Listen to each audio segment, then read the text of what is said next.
तो कैसे हैं आप सभी मेरे प्यारे साथियों। आशा करता हूँ कि सब ठीक होंगे और अपना आपके लोगों की पढ़ाई एकदम बिल्कुल मस्त चल रही होगी। तो स्वागत है आप सभी का एक और नई वीडियो में।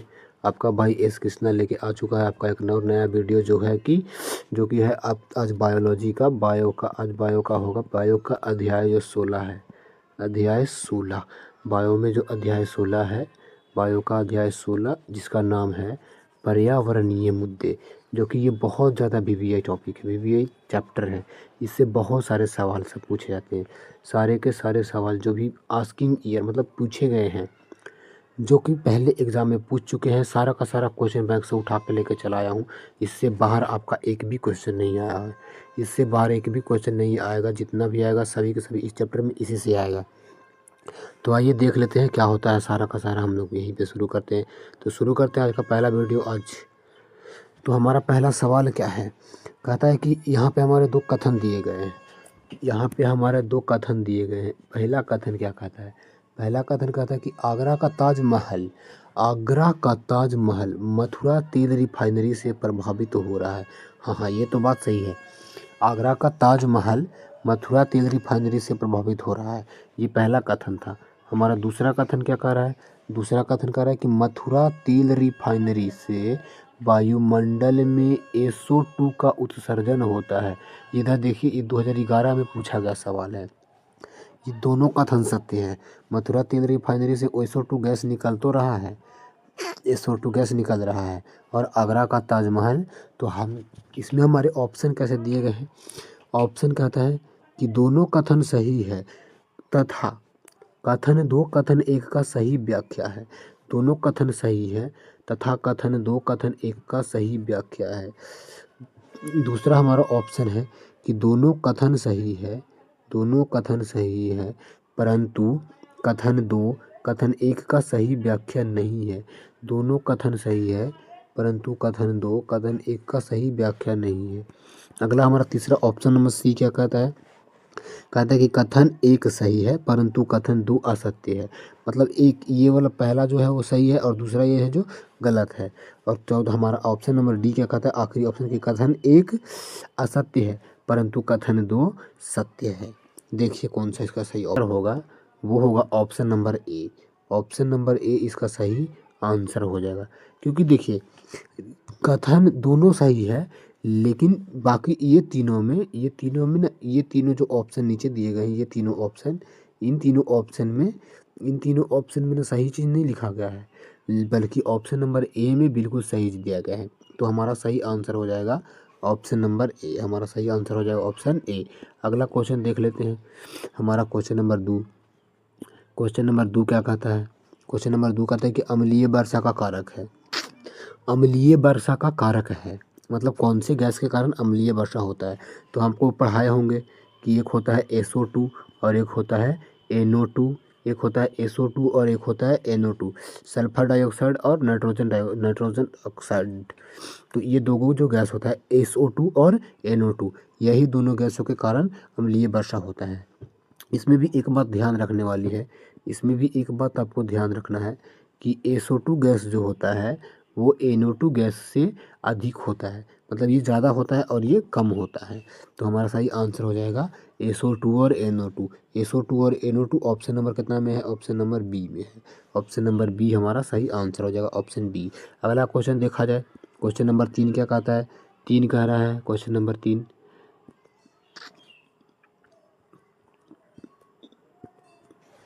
लाइकेन सूचक है। मतलब लाइकेन जो है, लाइकेन किसका सूचक है, लाइकेन किसका सूचक है, मतलब किस प्रदूषक का सूचक है, किस प्रदूषण का सूचक है। तो याद रख लेना है, अध्याय 12 में आपको पढ़ाना है SO2। इसका सही आंसर हो जाएगा SO2। लाइकेन जो सूचक है वो SO2 का है। कोई वीडियो को आप सभी को पता है कि वीडियो को क्या कर देना है, आप सभी को वीडियो को लाइक कर देना है, वीडियो को लाइक कर देना है, चैनल को सब्सक्राइब कर देना है ताकि मुझे मोटिवेशन मिले। अभी चैनल को सब्सक्राइब कर दो, ज़्यादा से ज़्यादा दोस्तों के पास शेयर कर दो, क्योंकि आप सभी को पढ़ने की आवश्यकता है। आप सभी 2026 में जो एग्ज़ाम की तैयारी कर रहे हैं, 2026 जो एग्ज़ाम की तैयारी कर रहे हैं, उन सभी को पता है यहाँ जो हम तैयारी करवा देंगे ना, यहाँ पे जो मैं तैयारी करवा दूँगा वहाँ से बाहर आपका नहीं आएगा, ये बात लिख के तुम ले लो, यहाँ से बाहर आपका नहीं जाएगा, एक भी क्वेश्चन नहीं जाएगा। चलिए देखते हैं, ऑब्जेक्टिव की टेंशन आपको भूल जाना है, ऑब्जेक्टिव की बिल्कुल भी चिंता नहीं करनी है, जितना सवाल आएगा मैं यहीं पे तुम्हारे सारा का सारा सवाल करवा दूंगा। अगला क्वेश्चन देखते हैं, ज़्यादा टाइम वेस्ट नहीं करना है, हमें जल्दी से क्वेश्चन देखना है। कह रहा है क्वेश्चन नंबर 4 कि मानव सामान्यतः ध्वनि तीव्रता सहन कर सकता है, मतलब मानव कितना ध्वनि तीव्रता तक सहन कर सकता है। हमारे ऑप्शन कुछ इस प्रकार से हैं, 20 से 30 डेसिमल, 80 से 90 डेसिमल, 120 से 130 डेसिमल, 140 से 150 डेसिमल। तो देखो, अगर सब मतलब अधिकतम सहन करने की क्षमता देखा जाए, अगर अधिकतम सहन करने की क्षमता देखा जाए तो इंसान अधिकतम सहन कर सकता है, ज़्यादा से ज़्यादा सहन कर सकता है, ज़्यादा से ज़्यादा जो इंसान सहन कर सकता है वो है 80 से 90 डेसिमल, मतलब अधिकतम ये सहन कर सकता है, 80 से 90 डेसिमल सहन कर सकता है। लेकिन यहाँ पे सही कह रहा है सामान्यतः, मतलब कितना तक सहन कर सकता है, तो सामान्यतः जहाँ तक मनुष्य को सही लगे, तो हमारा सामान ये ऑप्शन नंबर ए इसका सही हो जाएगा। 20 से, ऑप्शन नंबर 20 से जो 30 डेसिमल या डेसिबल जो होगा, जो भी हो, तो हमारा ये सही आंसर हो जाएगा। 20 से 30 तक इंसान को सही लगता है। उसके बाद अगला क्वेश्चन क्या कहता है, क्वेश्चन नंबर 5, WHO के अनुसार, क्वेश्चन नंबर 5 कह रहा है WHO के द्वारा प्रदूषण का कौन सा मानक सही है, प्रदूषण का कौन सा मानक सही है। ऑप्शन हमारे कुछ इस प्रकार से हैं, 20 से 30, 45 डेसिमल, 75 डेसिमल या 90 डेसिमल। तो देखो WHO जो है, WHO का होता क्या है, वर्ल्ड हेल्थ ऑर्गेनाइजेशन, जिसको हिंदी में हम कहते हैं विश्व स्वास्थ्य संगठन। अब विश्व स्वास्थ्य संगठन ने ऑर्गेनाइज किया है, वर्ल्ड हेल्थ ऑर्गेनाइजेशन ने पारित किया है कि मानव को 20 से 30 डेसिबल तक ही सुनना चाहिए आवाज़, ज़्यादा सुनोगे तो उसको प्रॉब्लम होगी, तो ज़्यादा नहीं सुनना है। तो 20 से 30 डेसिबल जो भी आवाज़ है वो मानव के लिए सही उपयोगी साबित होती है, बाकी की चीज़ें, बाकी ज़्यादा नहीं सुनना चाहिए। तो हमारा सही ऑप्शन हो जाएगा ए। अगला क्वेश्चन देखते हैं, क्वेश्चन नंबर 6। क्वेश्चन नंबर 6 क्या कहता है, रिपीटेड क्वेश्चन फिर से आ गया जी। SO2 सूचक है, SO2 सूचक है। आप ना हमेशा यहाँ पे ध्यान दीजिएगा मेरे दोस्त, यहाँ पे हमेशा ध्यान देना। कितना बार ये वाला क्वेश्चन पूछा है, 2 बार। VVI क्वेश्चन है, 2 बार पूछ चुका है। 2 बार पूछने का मतलब है कि ये क्वेश्चन VVI है, 2 बार पूछने का मतलब है ये क्वेश्चन VVI है। SO2 का सूचक है, SO2 शैवाल, लाइकेन, कवक, इनमें से सभी। अभी तो बताया जी कि जहाँ आपको SO2 दिखना है वहाँ पे आपको याद कर लेना है लाइकेन, वहाँ पे आपको याद कर लेना है बाबू मेरे लाइकेन, लाइकेन, लाइकेन याद करना है। तो हमारा सही आंसर हो जाएगा लाइकेन, लाइकेन option number B, option number B हमारा सही हो जाएगा। उसके बाद अगला क्वेश्चन देखते हैं, क्वेश्चन नंबर 7। क्वेश्चन नंबर 7 क्या कहता है, क्वेश्चन नंबर 7 कह रहा है कि कार्बन मोनोऑक्साइड एक मुख्य प्रदूषक है, मतलब कार्बन मोनोऑक्साइड जो है ये प्रदूषण कहाँ फैलाता है। कार्बन मोनोऑक्साइड CO जिसको कहते हैं, CO, जो CO है ये प्रदूषण कहाँ फैलाता है, वायु में, भूभाग में, जल में, कि वायु और तथा जल में। तो कार्बन मोनोऑक्साइड आप पढ़े होंगे, कार्बन मोनोऑक्साइड एक प्रकार का वायु प्रदूषण होता है। कार्बन मोनोऑक्साइड एक प्रकार से वायु प्रदूषक है, तो ये वायु में फैलाएगा, वायु में। सही ऑप्शन क्या हो जाएगा हमारा ए, ऑप्शन ए सही हो जाएगा। अगला क्वेश्चन कहता है कि फोटोकेमिकल स्मोग में कौन उपस्थित रहता है। 2023 में पूछा गया क्वेश्चन है, 2023 में ये पूछा गया क्वेश्चन है कि फोटोकेमिकल स्मोग में कौन उपस्थित रहता है। 2023 का ये सवाल है, फोटोकेमिकल स्मोग में कौन उपस्थित रहता है, कौन। CO2, O3, SO2 या CH4। CO2 का मतलब होता है, CO2 का मतलब होता है कार्बन डाइऑक्साइड, O3 का मतलब हो रहा है ओजोन, SO2 का मतलब हो रहा है सल्फर डाइऑक्साइड, और CH4 का मतलब तो सभी जानते हैं मेथेन हो रहा है, CH4 का मतलब मीथेन हो रहा है। तो हमारा सही क्या आंसर हो जाएगा। देखो, फोटोकेमिकल जब भी स्मोक की बात आएगी तो उसमें हमेशा रहेगा O3, मतलब ओजोन, मतलब क्या रहेगा, ओजोन, ओजोन, ओजोन ही हमेशा रहेगा, ओजोन हमेशा रहेगा। अगला क्वेश्चन देखते हैं, अगला क्वेश्चन क्या कहता है। अगला क्वेश्चन कह रहा है निम्नलिखित में से कौन जैव आवर्धन, बायो मैग्निफिकेशन, निम्नलिखित में से कौन जैव आवर्धन, बायो मैग्निफिकेशन के कारक माना जाता है। 2020 में ये पूछा गया क्वेश्चन है। बायो मैग्निफिकेशन में जितने भी मतलब पदार्थ होते हैं जो अपघटन का कार्य करते हैं, जिस प्रकार से हो गया पारा, DDT इत्यादि, ये सब चीज़ें जो होती है ये पाई जाती है बायो मैग्निफिकेशन में। तो हमारा सही आंसर क्या हो जाएगा, ए तथा बी दोनों, ए तथा बी दोनों हमारा सही आंसर हो जाएगा एकदम। अगर वीडियो आपको अच्छा लग रहा है, अगर वीडियो आपको अच्छा लग रहा है, क्वेश्चन आपसे सोल्व हो रहा है, तो आपको चैनल को एकदम सब्सक्राइब कर देना है। आपको चैनल को हमेशा के लिए सब्सक्राइब कर देना है, मेरे साथ चलना है। आपको एकदम ऑब्जेक्टिव की टेंशन भूल जाना है। ऑब्जेक्टिव में तुमको बायो में 35/35 दिलवाऊंगा, इससे बाहर एक भी क्वेश्चन नहीं जाएगा। 35 में 35 तुमको सही दिलवाऊंगा। मैं मेरी बात को कहीं पे लिख के रख लेना। अगर तुमको 35 में 35 नहीं आया तो 35 में 35 नहीं आया तो देख लेना, तुमको बायो में 35/35 आएगा कंफर्म। 35 में 35 सही होने वाला है तुम्हारा, लिख के रख लेना। बायो में 35 में 35 सही होने वाला है। हमारा अगला नंबर क्वेश्चन देखते हैं। हमारा अगला नंबर क्वेश्चन क्या कह रहा है? अगला नंबर क्वेश्चन कहता है कि अम्लीय वर्षा का पीएच मान कितना होता है। वीवीआई क्वेश्चन है मेरे भाई, वीवीआई क्वेश्चन है। 2020 में ये पूछा गया सवाल है, अम्लीय वर्षा का पीएच मान कितना होता है? कितना होता है जी अम्लीय वर्षा का पीएच मान कितना होता है? 7 होता है, 6 होता है, 5 होता है कि 4 होता है? कितना होता है? कितना होता है? 7 होता है। अम्लीय वर्षा का पीएच मान जब ये आएगा तो आपका ऑप्शन सही आता है 5। अम्लीय वर्षा का पीएच मान कितना होता है? 5 होता है। हमारा सही ऑप्शन हो जाएगा सी, सही ऑप्शन हो जाएगा सी। अगला नंबर क्वेश्चन देखा जाए। अगला नंबर क्वेश्चन देखता है 11 नंबर क्वेश्चन क्या कर रहा है? 11 नंबर क्वेश्चन पढ़ाया गया है आपको अध्याय 12 में अध्याय 11 में, अध्याय 11 में भी पढ़े होंगे आप लोग अध्याय 12 में भी पढ़े होंगे आप लोग। अध्याय 11 और अध्याय 12 में दोनों में पढ़े होंगे।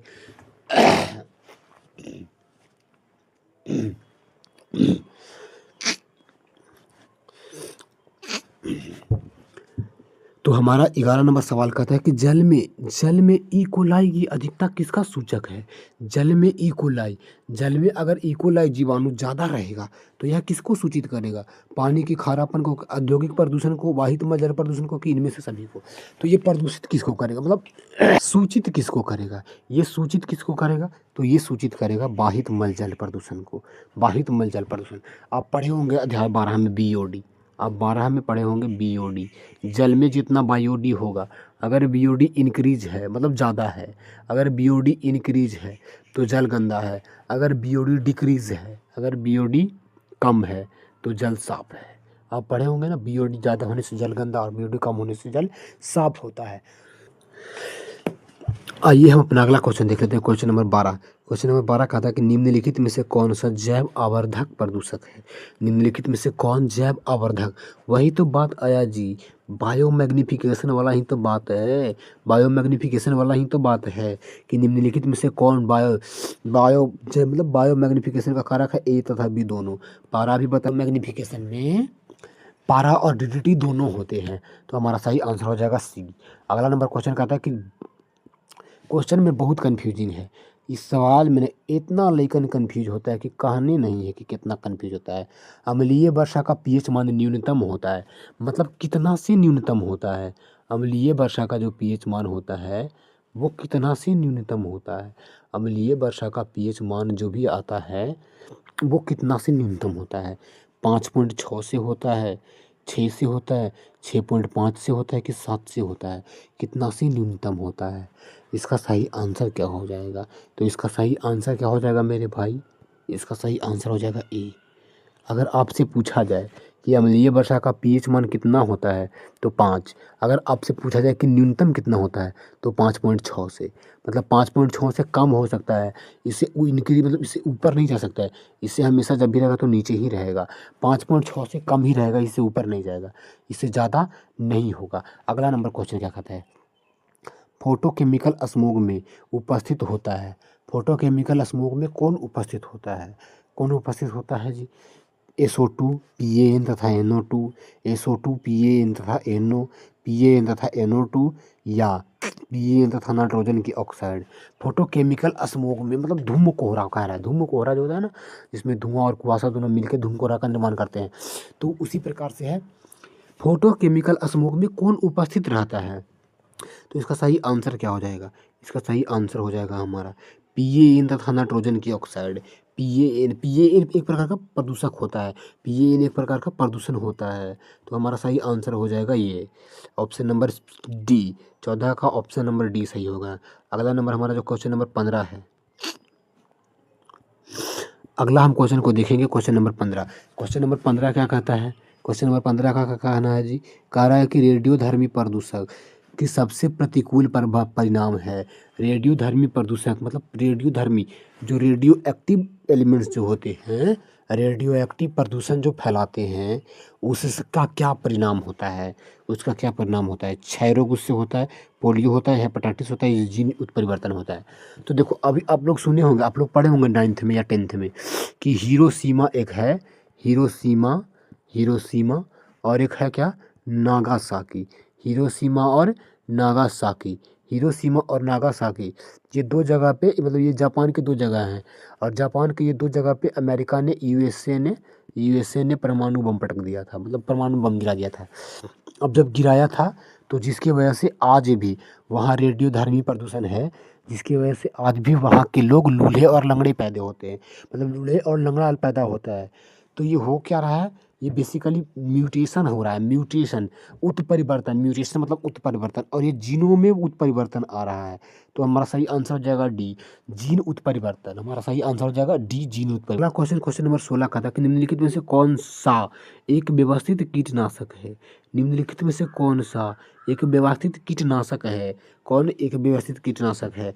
एंड्रीन है, फ्यूराडोन है, मेथिलीन है, मैलेथियोन है कि पैरेथियोन है? मैलेथियोन है, पैरेथियोन है? तो देखो ध्यान से, इसका जो सही आंसर हो जाएगा, इसका सही आंसर हो जाएगा बी, फ्यूराडोन ही जो है, फ्यूराडोन ही एक व्यवस्थित कीटनाशक है।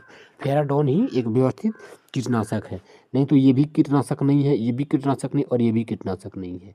तो हमारा सही आंसर जो हो जाएगा वो सही आंसर होगा बी। अगले नंबर हम क्वेश्चन को देखेंगे। अगले नंबर क्वेश्चन क्या कहता है? क्वेश्चन नंबर 17 क्या कह रहा है कि निम्नलिखित में से, अगला हमारा क्वेश्चन है क्वेश्चन नंबर 17। क्वेश्चन नंबर 17 कहता है कि ग्रीन हाउस, मतलब ग्रीन हाउस ग्लोबल वार्मिंग वाला में से कह रहा है कि निम्नलिखित में से कौन सा ग्रीन हाउस ग्लोबल वार्मिंग, या इसी को कहते हैं कि हरित गृह, हरित गृह गैस निम्न में से कौन है? मीथेन नहीं है, सीएफसी नहीं है, कार्बन नहीं, डाइऑक्साइड नहीं है, या नाइट्रोजन नहीं है? तो सबसे पहले देख लेते हैं CH4, CH4, उसके बाद CFC है, ऑप्शन में CFC है, ऑप्शन में CFC है। उसके बाद अगर अगला है हमारा CO2 है, और क्या है जी, N है। तो देखो ध्यान से, आपका ये भी है, ये भी है, और ये भी है। हमारा जो सही आंसर हो जाएगा, सही आंसर हो जाएगा ये नाइट्रोजन। नाइट्रोजन हमारा नहीं है, नाइट्रोजन ये एक प्रकार का ये हरित गृह गैस नहीं है, नाइट्रोजन हरित गृह गैस नहीं है। तो हमारा सही आंसर जो हो जाएगा वो ये हो जाएगा, नाइट्रोजन हमारा हरित गृह गैस नहीं है। अगला क्वेश्चन क्या कहता है? Question number 18। अगला हमारा क्वेश्चन है क्वेश्चन नंबर 18। क्वेश्चन नंबर 18 का क्या कहना है कि इनमें से कौन सा ग्रीन हाउस गैस है?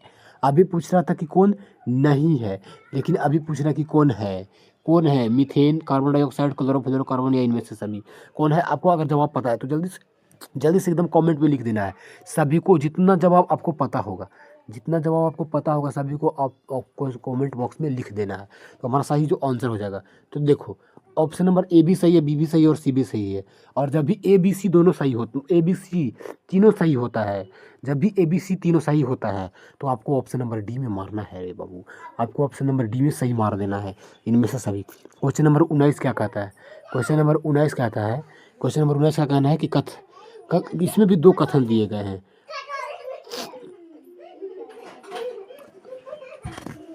नंबर क्वेश्चन है क्वेश्चन नंबर 19। क्वेश्चन नंबर 19 में भी हमें दो कथन दिए गए हैं। क्वेश्चन नंबर 19 में भी हमें दो कथन दिए गए हैं, कथन 1 है और कथन 2 है। कथन 1 और कथन 2, ध्यान से देखते हैं कथन 1 और कथन 2 क्या कह रहा है। कथन 1 का कहना है कि पौधे का विनाश भूमंडलीय ताप का कारक है, पौधे का विनाश भूमंडलीय ताप का कारक है। तो देखते हैं हमारा अगला क्वेश्चन है क्वेश्चन नंबर 19। क्वेश्चन नंबर 19 में भी हमें दो कथन दिए गए हैं, एक पहला कथन है और एक दूसरा कथन है। अब इसी में देखना है कौन सा कथन क्या कह रहा है। क्वेश्चन नंबर 19 का पहला कथन क्या कह रहा है? पहला कथन कहता है कि पौधे का विनाश भूमंडलीय ताप का कारक है। पौधे का विनाश मतलब पौधा जितना कटेगा उतना ही भूमंडल गर्म होगा। ये तो सही बात है, ये बिल्कुल सही है। आप जितना पौधा काटेंगे उतना ही भूमंडल मतलब धरती उतना ही गर्म होगा। उसके बाद अगला क्वेश्चन, अगला को कह रहा है, दूसरा कथन जो कह रहा है, कथन नंबर 2 क्या कहता है कि कार्बन डाइऑक्साइड, मीथेन तथा CFC ग्रीन हाउस गैसें हैं। ये तो भाई अलग बात हो गई। एक बार फिर से जरा पढ़ना पड़ेगा हमको क्वेश्चन को, देखते हैं क्वेश्चन नंबर 2 क्या कह रहा है। क्वेश्चन कथन नंबर 2 क्या कह रहा है, एक बार फिर से पढ़ते हैं। कह रहा है कि कार्बन डाइऑक्साइड मीथेन तथा CFC ग्रीन हाउस गैसें हैं। हाँ, ये भी सही बात है, ये भी दोनों के दोनों कथन सही है। लेकिन देखते हैं कह रहा है कि ऑप्शन किस प्रकार है। कथन दोनों कथन सही है, दोनों कथन सही है तथा कथन दो कथन एक का सही व्याख्या है। दोनों कथन सही है तथा कथन दो कथन एक का सही व्याख्या है। दोनों कथन सही है परंतु कथन दो कथन एक का सही व्याख्या नहीं है। उसके बाद अगला ऑप्शन कहता है ऑप्शन नंबर सी, कथन एक सही है परंतु कथन दो असत्य है। उसके बाद अगला कहता है कि कथन एक असत्य है परंतु कथन दो सत्य है। देखो इसमें बताइए सही आंसर क्या होगा। जिनको भी पता है ना, एकदम कंफ्यूजिंग क्वेश्चन है, एकदम कंफ्यूजिंग क्वेश्चन है, लेकिन फिर भी कंफ्यूज नहीं होना है, बिल्कुल भी कंफ्यूज नहीं होना है और आपको लेके चलना है एकदम आसानी से क्वेश्चन को। क्वेश्चन कह रहा है कि तो इसका सही जो आंसर हो जाएगा, इसका सही आंसर हो जाएगा option number B. Option number जो बी है, ऑप्शन बी सही इसका आंसर हो जाएगा। ऑप्शन बी इसका सही आंसर हो जाएगा, ऑप्शन बी। अगला क्वेश्चन देख